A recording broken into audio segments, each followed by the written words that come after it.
black etymology, right, of the word, which is the origin of the word, the meaning, it'll tell you. It was actually called Blake, okay? So Blake tells you right here, means pale, colorless, wan, livid, all right? Which is albino. Black witch, which was evil, and the white witch, who was good. There is white magic versus black magic. They are opposites and used in symbolism to reflect the concept of duality. It's also used in the creation of this major form of division and opposing forces that's called racism. From this understanding, we understand why we see the classification of white people versus black people. I'm not black, I'm brown-skinned, but I'm classified as black. That's because of this duality that has been presented by satanic men who subscribe to this occult doctrine.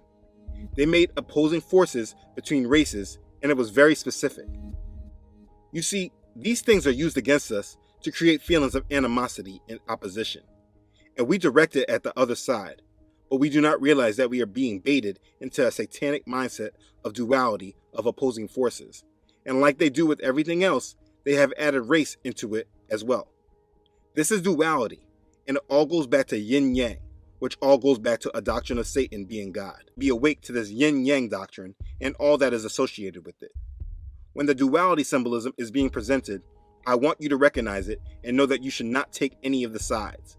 These sides have been artificially created to create opposing forces, but each side works toward the same ultimate goal.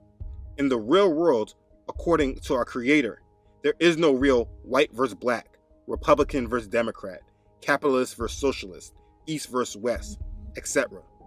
These are all man-made sides. The only true opposition is Satan, rebelling against Yahweh, and that really isn't a side, because Satan is of no comparison to the one true God. Satan promotes rebellion against Yahweh and his commands, and you must stand steadfast in opposition against that rebellion.